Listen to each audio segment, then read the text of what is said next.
There are strange things happening in the world, and we need to understand the world today. And if we do not turn to our sources for that understanding, the enemy is going to brainwash us with all kinds of false explanations and understandings. And so tonight we look at the topic from Libya to Syria to Imam Mahdi alayhi salam, or from Tripoli to Damaskus to Imam Mahdi alayhi salam. The reason why we have included Imam Mahdi is because we want to highlight our approach to the subject, that we are looking at this subject from the perspective of the Quran and of the ahadith of the Prophet sallallahu ta'ala alayhi wa sallam, and in particular in the light of what you call ilmu akhiruz zaman. We said that strange things are happening in the world.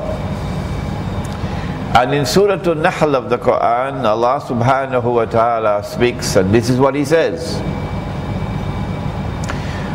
وَنَزَّلْنَا عَلَيْكَ الْكِتَابِ, and we have sent down the book, the Quran, sent it down on thee, O Muhammad sallallahu ta'ala alayhi wa sallam, تِبْيَانًا لِكُلِّ شَيْءٍ, that this book might explain all things.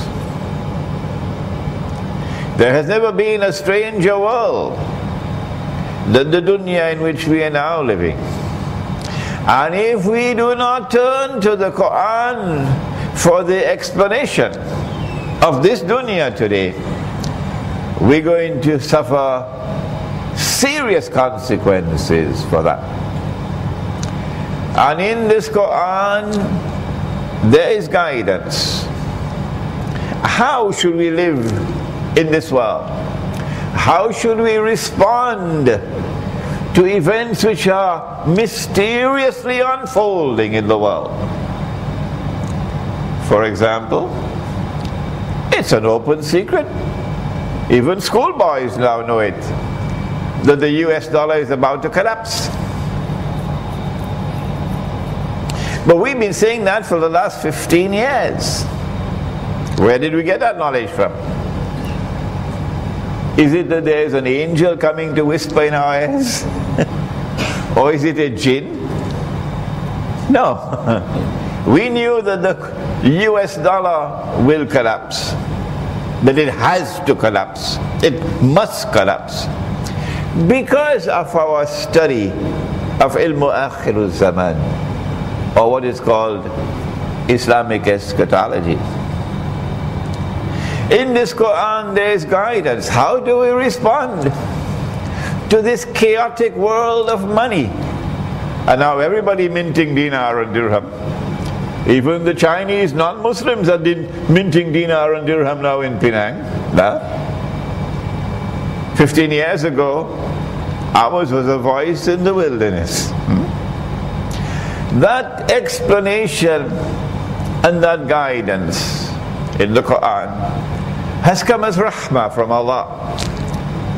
And woe unto those who do not turn to the Quran and accept that rahmah.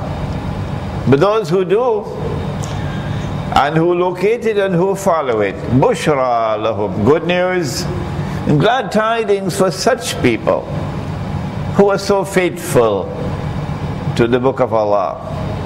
For they will understand what others cannot. New Straits Times will be the last to understand. And they will succeed when others will not.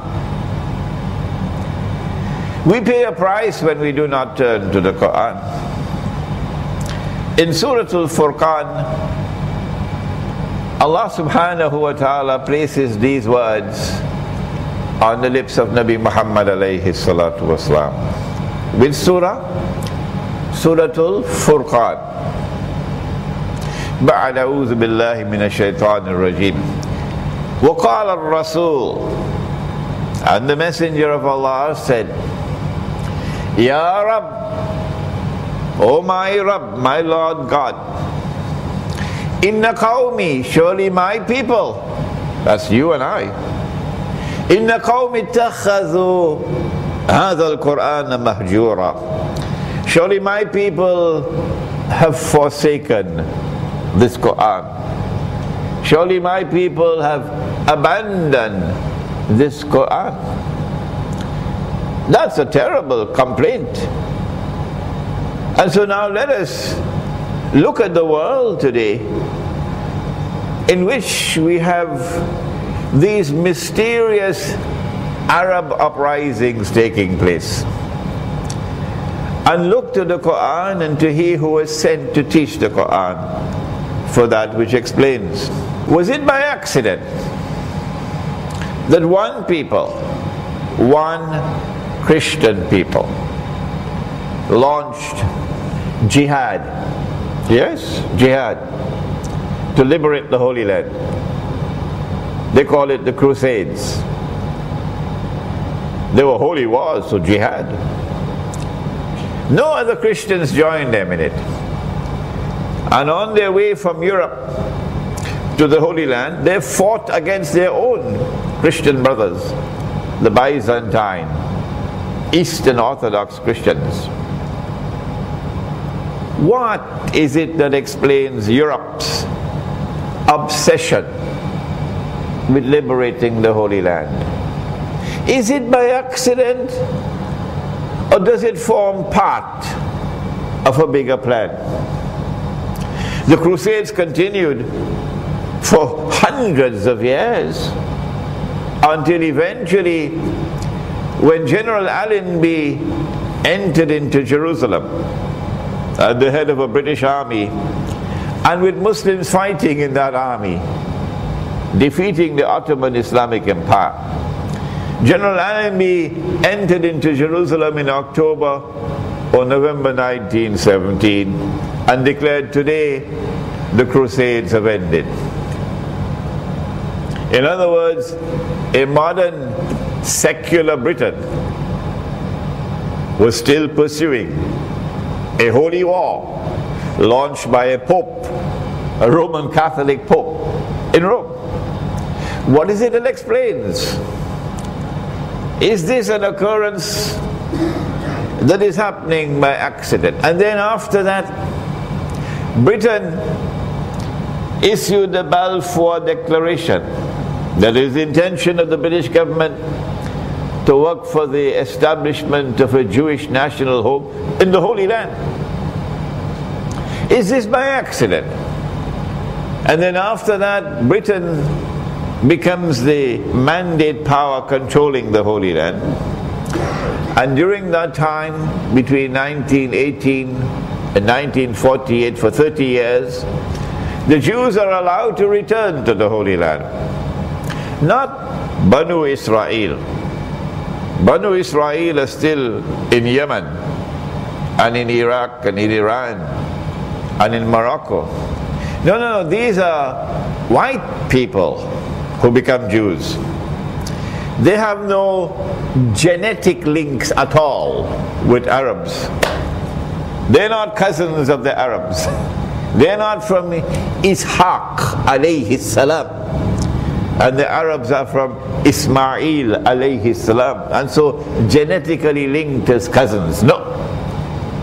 These European people have no genetic links whatsoever with Banu Israel, but they're Jews. And when in 1948 a state of Israel was born in the Holy Land, and the Jews now recover Jerusalem as their own, is this happening by accident? And then from 1948 to this day, first of all it was Britain who supported and protected the state of Israel. And then the United States of America took over. And Israel grows and grows and grows in strength until Israel today is a superpower. Is this happening by accident? Shall we simply eat roti canai and go home and go to sleep? Is that what Allah gave us a rational faculty for? Or is there some explanation for it? And we say that there is an explanation. Not only are these events occurring in the Holy Land, but they could not have occurred unless Europe had experienced a strange, a mysterious scientific and technological revolution that was absolutely unique in human history. Nothing to compare with it. One people deliver to the world and are continuing to deliver to the world this mysterious scientific and technological revolution, which gives them a power that none can rival. Is this happening by accident?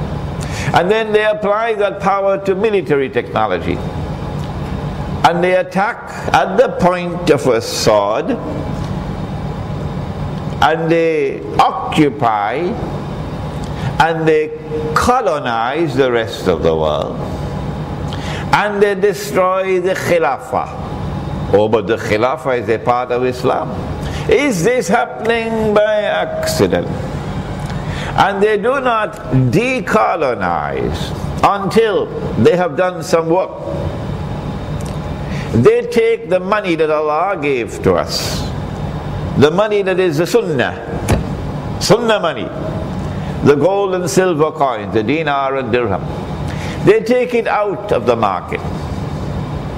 They establish an international monetary fund, and they make it in that fund prohibited for anybody to use gold and silver as money. Not even Dr. Mahathir knew that. And they replace it with this bogus, this fraudulent, and this utterly haram paper currency. Is this happening by accident? And the paper money functions as a vehicle for the massive exploitation of the wealth of the masses. And so part of the world now becomes fantastically wealthy, and the rest of the world growing poorer and poorer. Is this happening by accident? Who are those who are growing wealthy? Like, you know, little Israel around the corner there, Singapore. Those that are growing wealthy are those who support the state of Israel. Whether they do it openly as Singapore, or they do it secretly as Saudi Arabia, they are the supporters of Israel. And so they are on the gravy train. They live well. They're growing more and more wealthy. And who are those who are growing poorer and poorer? Those in whose hearts there is faith in Allah. Sincere faith in Allah. Those who will never bow their head to oppression. Like Indonesia, like Bangladesh, like Pakistan, like Egypt, like the Turkish countryside, not the Turkish cities. They grow poorer and poorer and poorer. Is this happening by accident? And not only do they give us this revolution in the world of finance, but the revolution also in the market. We never had riba. We used to have a few money lenders lending money on interest, and people despised them. And they give to us a banking system. And that banking system now lends money on interest. And not only lending on interest in order to grow wealthy at the expense of others, but no. When you read John Perkins' book, Confessions of an Economic Hitman, you know that sometimes they lend you money on interest to enslave you. Even a schoolboy knows that now. Are these things happening by accident? There's also a revolution in our social life. The Prophet said, sallallahu ta'ala alayhi wasallam, the time would come when women would be dressed and yet be naked. Has that come today? Is it happening by accident? Well, then what is the explanation for these mysterious events which are unfolding in the world today? And therefore, what is the explanation of the Arab uprising? They call it the Arab Spring, in which we have had the events of Tunisia and the departure of the President Zainuddin bin Ali with that uprising, popular uprising. And then, what's his name now? We've forgotten it, the Egyptian one. Hosni Mubarak, in the popular Egyptian uprising. And now we see uprisings taking place in other parts of the Arab world as well. What is going on? What is the explanation? Our perspective is to look at the subject from the Quran and from the ahadith of Prophet Muhammad ﷺ. And when we do that, the first thing that we recognize is we are dealing with the subject of Akhirul Zaman, or Islamic eschatology, in which we get the explanation from the Quran and from the hadith of what is happening in the world today, and in particular in the Holy Land. Dajjal is the mastermind. He is the mastermind who delivered the modern scientific and technological revolution.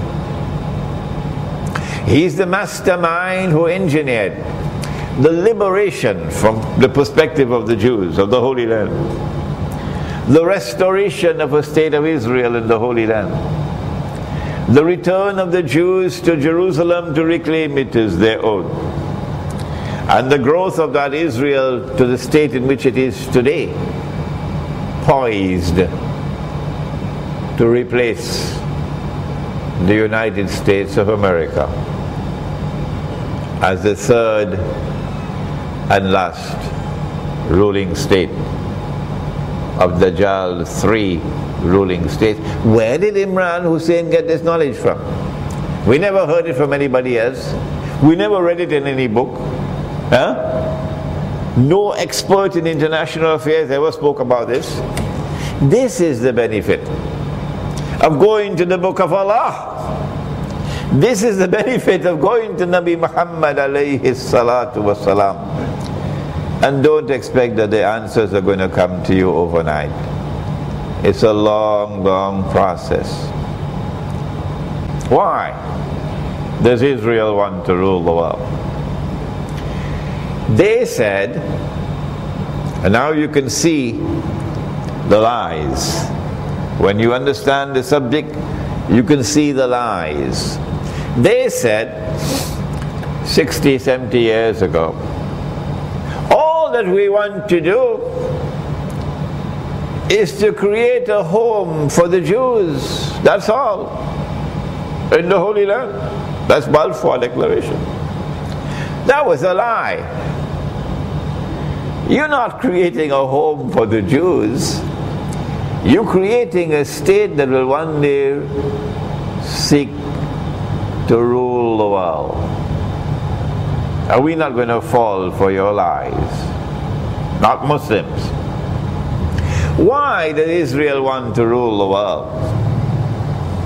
Answer: because Al-Masih al-Dajjal, in order for the Jews to accept his claim that he is indeed the true Messiah, he must rule the world from Jerusalem, from a state of Israel.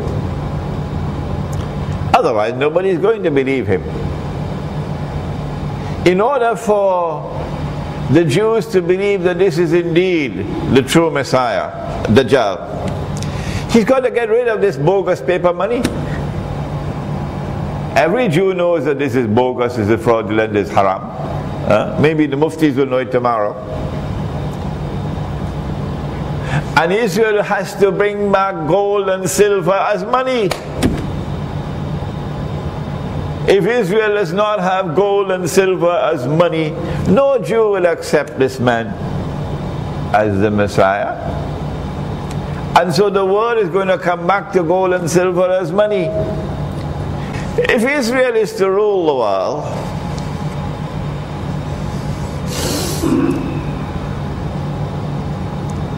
then Israel will have to begin by ruling the Arab world. I'm sure you'll agree with me. Israel will have to subdue the Arabs. Israel will have to establish an Israeli political and economic dominion over the Arab world, because that's the beginning of ruling the world. And so now we're beginning to see some light.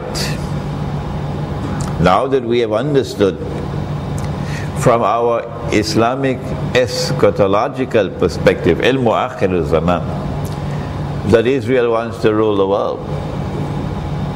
We know that Israel will have to subdue the Arabs. The plan began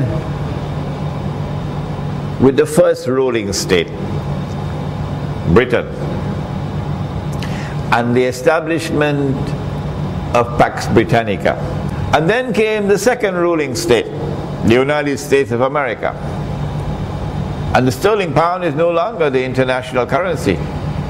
Now it's the US dollar. Is this change taking place by accident? Or is there something which explains it? In order for Britain to become the ruling state, Britain had to wage great wars. Britain was the naval power supreme in the world. Britain controlled every single strategically important naval port in the whole world. That's why they took Singapore, for its naval importance. In order for the United States to replace Britain as the next ruling state in the world, the United States had to wage big wars. The First World War. Without the United States, Britain would have lost the war. The Second World War. Without the United States, Hitler would have won the war. And so it follows that if Israel is to succeed the United States as the third and last ruling state in the world, Israel will have to wage big wars. And the first target of Israel's wars must be the Arabs. It's a simple, logical understanding. Nothing so complex here. But in the Arab world, there is one country which is more important than all the rest. Which one is that? It's Egypt. Why Egypt? Again, it's only ilmu akhir zaman which can answer that question. In the Bible, they rewrote, they put in with their own hands in the Bible, in the Torah, that the Holy Land extends from the river of Egypt, the river Nile, to the river Euphrates. All of this is the Holy Land. That's false.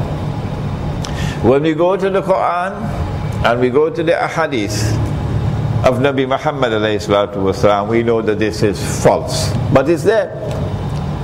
So for Dajjal to convince the Jews that he is indeed the Messiah, the state of Israel will have to extend its frontiers to encompass the biblical frontiers, the false biblical frontiers of the Holy Land. And so now we can understand why NATO is in Iraq, up to the Euphrates, occupying this territory. because Israel has to reach the Euphrates. But what about Egypt? An Egyptian sent me an email 2 weeks ago to say, Sheikh Imran, the Israeli embassy in Egypt is never located on the east bank of the River Nile. No. All the other embassies are there, but not Israel. The Israeli embassy in Cairo is always on the west bank of the River Nile. Why? Because the Jews believe that's their land. So how can they establish their embassy in their land? The territory, which is known as the Eastern Delta. In the Quran, the Eastern Delta is referred to as Misr. Today the whole of Egypt is known as Misr, but not the Quran. This Eastern Delta is where the Jews lived for a few hundred years. When Yusuf alayhi salam was taken, they took him out of the well and they sold him in Egypt. وَشَرَوْهُ بِثَمَنٍ بَخْسٍ دَرَاهِمَ مَعْدُودَ. They sold him for a few measly dirhams. And then he became minister in charge of agriculture, food production, food preservation. And then the whole of Banu Israel were brought to Egypt. And they lived in that Eastern Delta for a few hundred years. And that's why they wrote in the Torah that this is a part of the Holy Land. If Israel is to launch an attack on Egypt, to take that territory, you can't do it with only drones and helicopter gunships and missiles landing from the air. You have to launch a ground invasion to take that territory. And so now we can understand, at least this part of the Arab uprisings, that while Tunisia and Egypt were spontaneous popular uprisings, where there may have been a Zionist little hint and a push here and there to help it along, but the people rose up on their own as well against oppression. But in Libya it was not like that. This was not an uprising. This was a long planned armed insurrection, not an uprising. NATO worked very hard, and NATO had friends in Qatar and in Saudi Arabia to help them, and in Turkey to help them to get the arms into Libya in advance. And then when the call was given, the armed uprising takes place. NATO would not have succeeded, and NATO, of course, is a Zionist organization. And someone should probably explain that to our brother, the Turkish Prime Minister. He doesn't seem to know it. NATO, the North Atlantic Treaty Organization, is the armed wing of Zionism, a Zionist organization. NATO needed a Security Council resolution to allow them to attack Libya from the sky. And when the resolution came before the Security Council, Russia and China decided to abstain from the vote.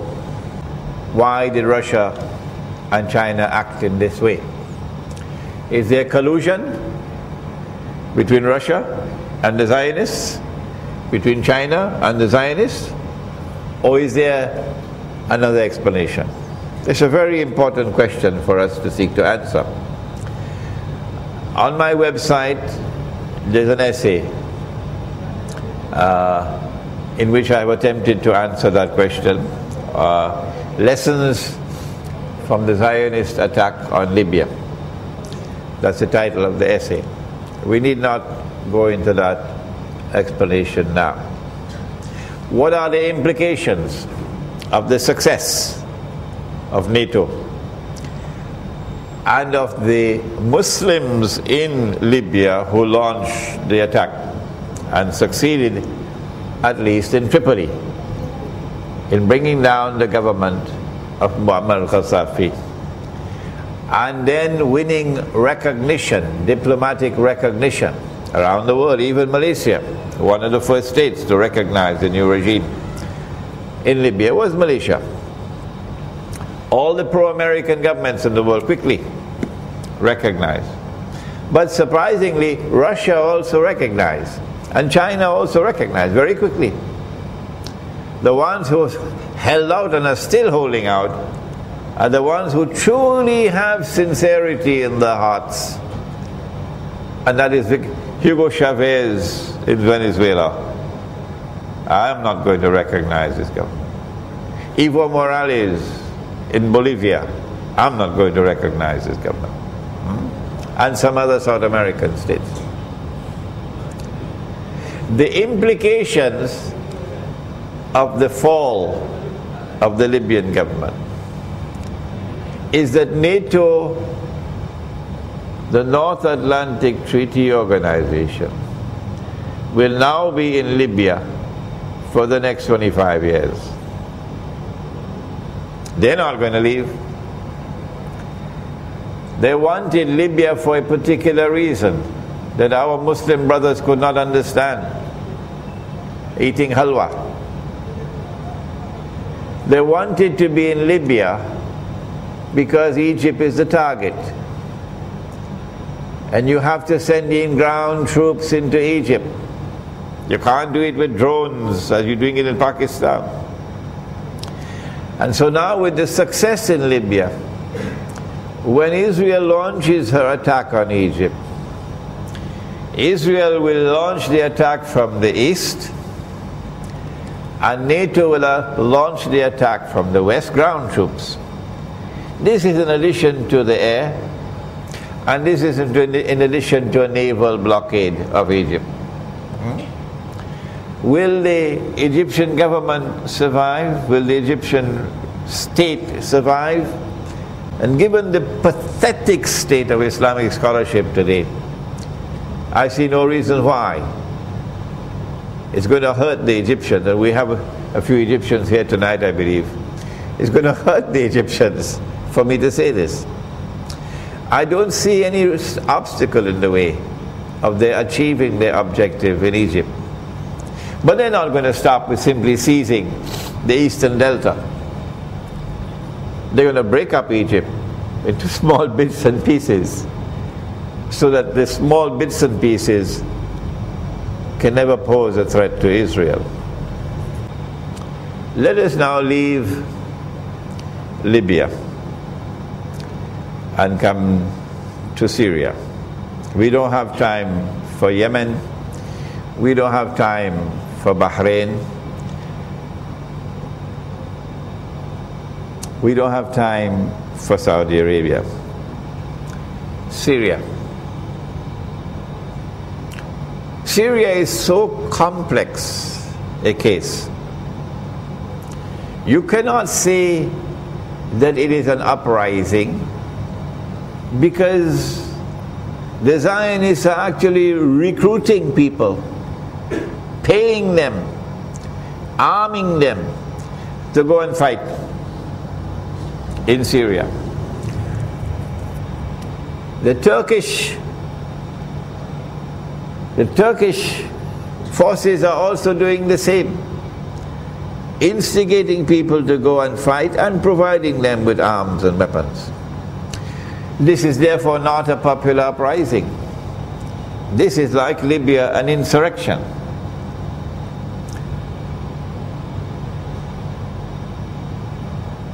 But Syria also has a very large Sunni Muslim community, and we can now recognize that it was not by accident that the Sunni Muslims of Syria, in consequence of French strategy, were kept oppressed and suppressed by a sectarian Shia movement, the Alawi, for how many years now? Brutally suppressed and oppressed.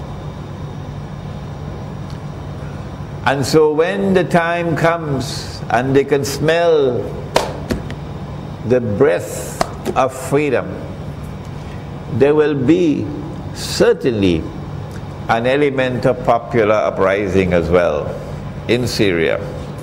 A quest for freedom from oppression and sectarian domination by the Alawi. The Alawi are a branch of the Shia, and Iran has not acted wisely on the subject of Syria. The Syrian Muslims, the Sunni Muslims of Syria, are now openly accusing Iran of arming and supporting the regime in Syria to succeed in its oppression and suppression of the present uprising. As a consequence, we can easily anticipate that if these uprisings in Syria were to succeed, and the majority Sunni Muslims were to replace the present regime, that is Alawi, there are going to be significant negative repercussions for Iran. The Zionists are not unaware of that. Their objective is to isolate Iran, and they want to take away a very important strategic partner of Iran, namely Syria. It would have been more sensible of Iran to publicly advise the sectarian Shia Syrian regime that you need to share power with the Sunni Muslims, who are our brothers in faith and who have been long suppressed and oppressed. And it would have been very wise, it would have been excellent diplomacy on the part of Iran to intervene and to support the cause of justice in Syria. And in so doing, the Syrian Sunni Muslims would not have fallen, as they are falling unfortunately, into the same NATO trap.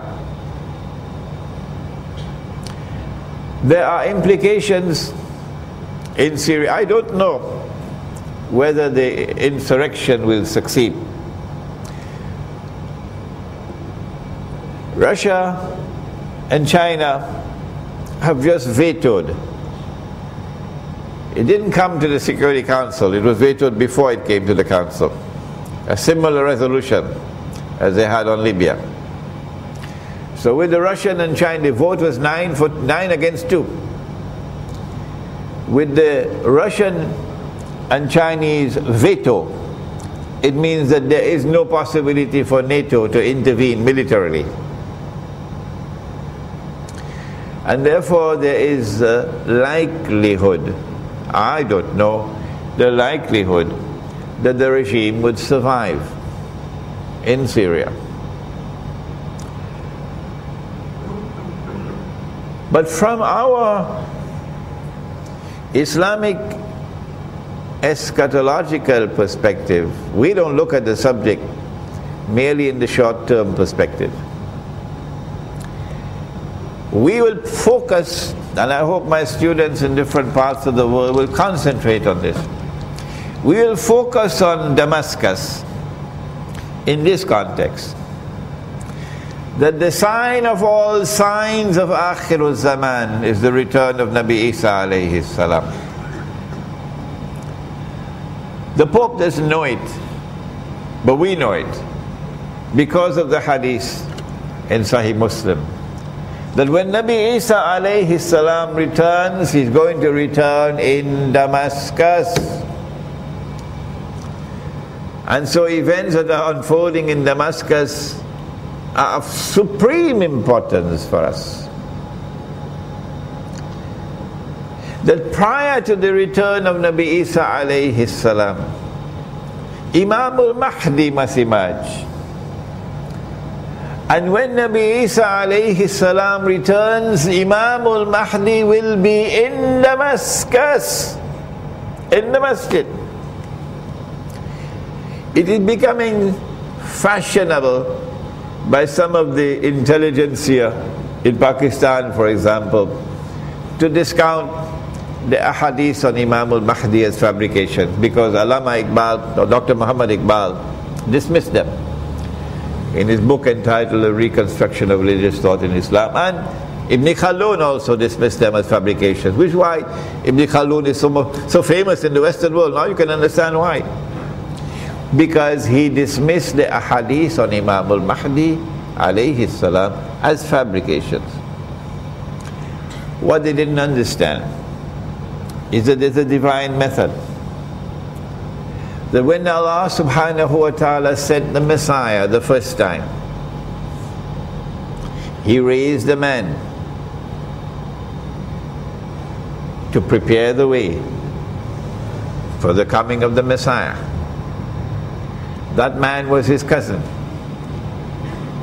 Nabi Yahya alayhi salam, the Prophet John. And when Nabi Isa alayhi salam returned as an adult to the Holy Land, it was in front of Nabi Yahya alayhi salam that he came. And Nabi Yahya alayhi salam says, here he is, this is the man you've been waiting for. This is the Messiah. The divine method of positive identification. History repeats itself, but Ibn Khaldun missed the bus. And Dr. Muhammad Iqbal missed the bus. And may Allah bless them, they're very great scholars. We are nothing compared to them. And so when the Messiah is to come back, Allah raises him in to play the same role that Nabi Yahya alayhi salam played. And that is the rationale for Imam al-Mahdi. And when Nabi Isa alayhi salam descends in the masjid, in Damascus, not Tripoli, Imam al-Mahdi will be in the masjid. They'll be ready, preparing for salat. And before the salat could commence, he comes down.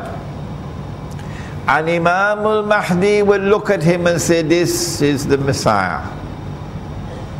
Positive identification, repeating itself, the divine methodology. Before that happens, Imam al-Mahdi has to proclaim himself to be the Mahdi in Mecca. You may have heard my lecture, it's on YouTube. When he proclaims himself as the Mahdi in Mecca, he's going to be attacked by an army from Sham, which means that the believers are not going to be in control of Damascus from now until that day. Are you following me? He's going to be attacked by an army from Sham. Damascus today is not only ruled by a sectarian Shia movement that is oppressing the majority Sunni Muslims, brutal suppression, but also Damascus today is the supreme voice in the Arab world of Arab nationalism, taking over from Baghdad. Arab nationalism is a rival to Islam. And so an army is going to come out of Sham to attack Imam al-Mahdi. And when that army crosses Medina, going south to Mecca, the earth will open and swallow that army. This is the third of the three khusuf. 10 major signs of the last day. Number 1, Dajjal. Number 2, Gog and Magog. Number 3, the return of the son of Mary. Number 4, Dukhan. Number 5, Dabbatul Ard. Number 6, that the sun will rise from the west. Number 7, 8 and 9, 3 earthquakes. But these are earthquakes in which the earth sinks down. So they're called khusuf. 1 in the east, 1 in the west, and the 3rd in Arabia, not Damansuri, UK, Arabia. And when this takes place, that army is going to be swallowed. This is sign number 9. And number 10 is that the fire will come out of Yemen.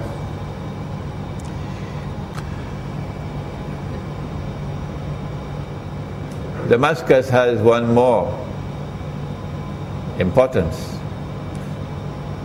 and that is that Dajjal is also going to be in Damascus.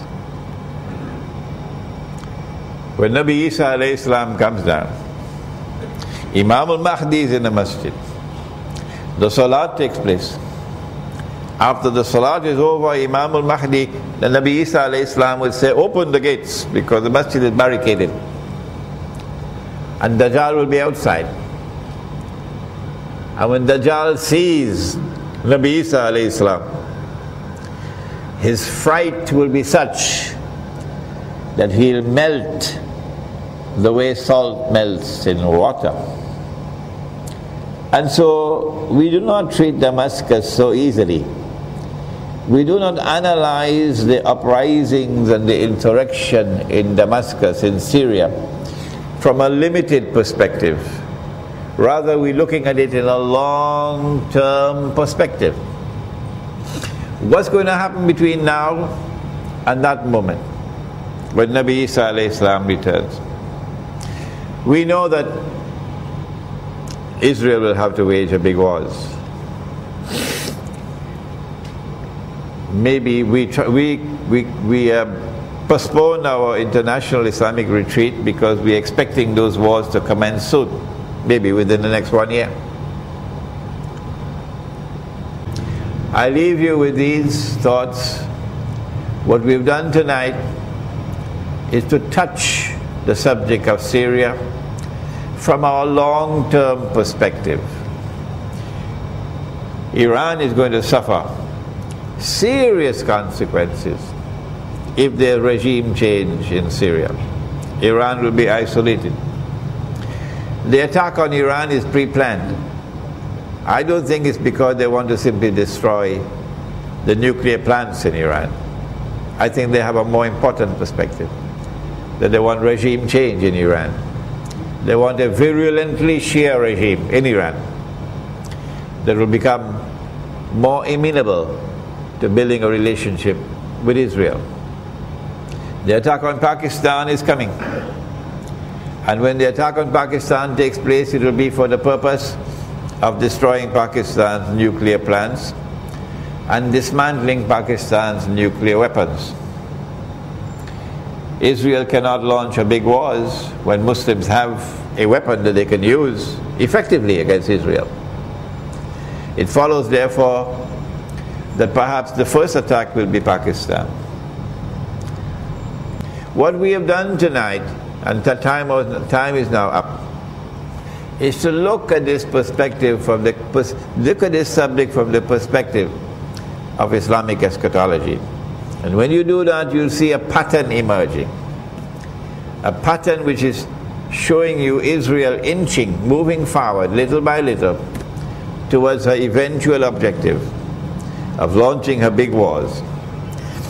And then blaming Islam. Islam is now rising up, the Arab uprisings. Islam is emerging in Egypt because the election's coming. And the Islam that is rising up in the world today poses a threat to Israel. And we have to do something to save Israel and to save the world from Islam. And that's why we have to launch these big wars. These events are coming. And it is time for the ulama to return to the Quran. It is time for the ulama to return to the Quran. and to return to Nabi Muhammad alayhi salatu wasalam, and return to ilmu akhiru zaman, so that they can understand the reality of the world today, and they can explain it to the ummah of Nabi Muhammad alayhi salatu wasalam. رَبَّنَا تَقَبَّلْ مِنَّا إِنَّكَ أَنْتَ السَّمِيعُ الْعَلِيمُ وَتُبْ عَلَيْنَا يَا مَوْلَانَا إِنَّكَ أَنْتَ التَّوَّابُ الرَّحِيمُ بِرَحْمَتِكَ يَا أَرْحَمَ الرَّاحِمِينَ آمين. May we have the question and answer now? Barack Obama is not there by chance. They put him there. They put a black man in the White House. And they put the black man in the White House to take blame, to be the guinea pig, to take the blame, because they know what's coming. I guess they're probably waiting for, the US dollar is already finished. It's in ICU. They're keeping it alive. They're waiting for a war, probably. And then they blame the war for it. And the US dollar will then collapse. Wall Street will witness its collapse. And then they will demonetize the US dollar, meaning it's no longer recognized as legal tender. And because so many countries hold stacks of US dollars, you can't buy oil in the world without US dollars. That's unfair, really. So all those US dollars that you're holding will suddenly collapse. China is going to lose most of all. Saudi Arabia is going to be losing a lot. And then they will replace the US dollar with another currency which would have a fraction of the cost. So on every $1 that you had, you're probably going to get 5 cents. White America is going to suffer massively. Black America is not rich. And when white America suffers this massive blow, the United States has a very curious law. In the United States, you're allowed to buy guns. Oh yeah? You can buy as many guns as you want. It's the law. So white America has lots of guns. So when the US dollar collapses, you're going to have fireworks in the United States. Fireworks, riots, killing, and they're preparing for it. But I don't know about